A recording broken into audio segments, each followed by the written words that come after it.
Isa lang ini sa mga paybalo nga dapat gid maghalong sa sini nga dalan.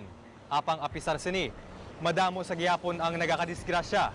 Kag pila pa gani sa ila ang nadulaan sang kabuhi.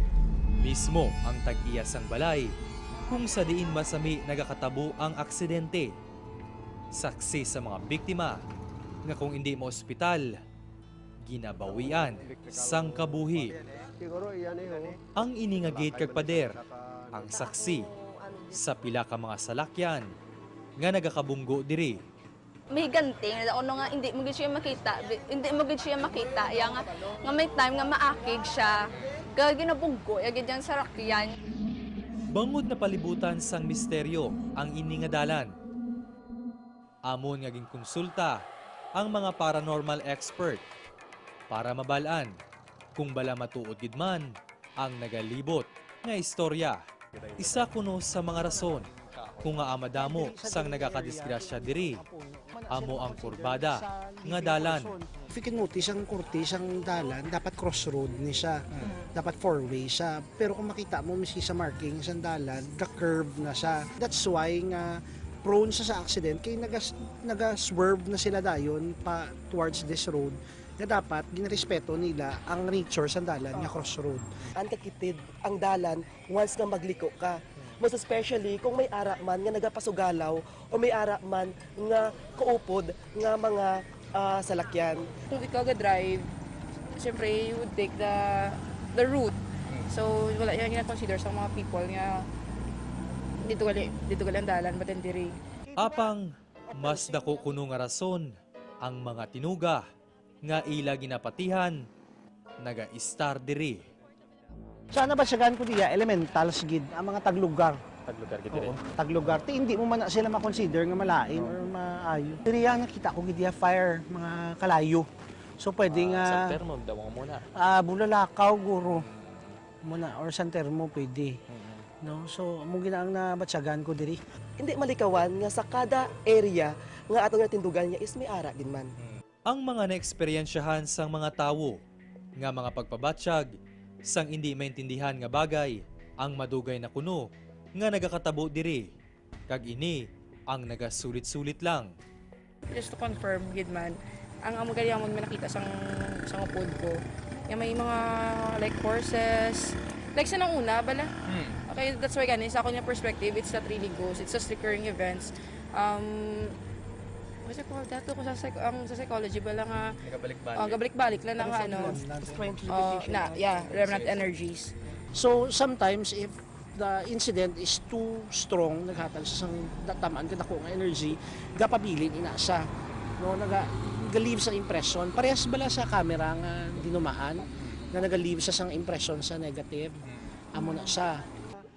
Pero may ara man sila sang nakita nga portal sang mga kalag sa mga kahoy nga malapit sa dalan. May mga sulod ning kahoy nga ni. Oo. Ini may ara gid. Ini may ara gid. So probably ang nakita na nila man kis kung hindi siya remnant energies nga natabo dugay na, may ara gid siya nga nagatabok-tabok gid. Amo ni ko na diri area. Ako nagtindog dira sa may malapit dira sa may sa may akasya nga dira sa kahoy nga dira ya. So kung baga ang iya na dira nga kwan niya is daw something may galubong and babae. So siguro babae nga na iya is the same as gihapon siguro sa nagapakita subong. Batsagan ko gid ya, may unod gid siya. May unod gid siya ang dalagpo ang mga puno sa piyakan piyak.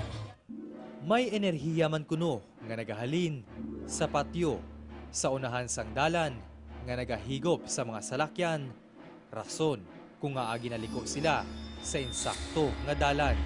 May heavy gid mga energy dito nga nga Ang going to cemetery nga. I don't even know nga cemetery to gali, kinambala niya lang ko. But then may heavy dito nga energy. It's not even isa ko nadaduala ako gana sa mga dead. It's more on the elementals dito. Amo ning crossroad this way is Oo. going to cemetery. Oo. Nambal mo nga dako maning factor ang cemetery kag Okay, kung makita mo miski ang groove sang ginaagyan sang salakyan, ang ginalaktan tani subong dapat dalan pa na di ba? So wala na di sila Ginadisregard. gaagi. Okay, naga swerve na sila gulpi pa amo sina ko. Madamo man kuno sang mga espiritu nga nagalagaw sa dalan. Kung sa diin, ginadiretsyo nila ang mga salakyan sa patio. Nga kun imo panumdumon, daw ila ka ginatawag nga magupod sa ila. Tatlo ka klase mo maghambal ka sa energy. Pwede siya nga elemental, amo na ang ginatawag nila nga taglugar. Pwede siya nga remnant energies, ang nagkalabilin nga energies ang una, kag pwede siya nga dead spirits gidya nga amo na Soul. ginatawag nila nga mga ghost abi.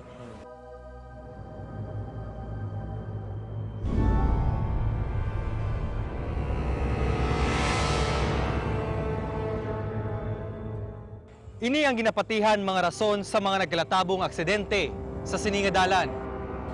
Kung hindi mapilasan, kamatayon ang imo madangtan. Aksidente, kapalaran, kababalaghan, saksi ang ini nga dalan.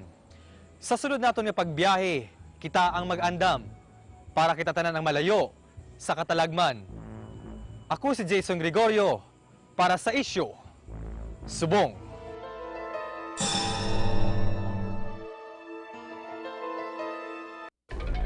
Nanarisari man ang aton pagpati sa mga bagay kagitabo sa aton palibot. Ang importante, ang ginatag naton nga respeto sa aton isig katawo. May mga hitabo nga magatakos sa aton pagtuo, apang initanan ang pagtilaw lang nga dapat binagbinagot. Ano man ang aton ginakadukan, atubangon ini nga may hugot nga pagpati sa aton ikasangkol. Pasangkaron ang pamatinaan, kag padayon nga imuklat ang mga mata sa mga Issue Subong! Ipalabot ang inyong issue. Magtawag sa 5094627 o kung ipadala sa amon Facebook ag email account sa issue.subong@gmail.com. Mga kapuso, tuwing Sabado ng umaga, huwag kalimutang manood ng Issue Subong. Imuklat ang mata sa mga issue. Subong!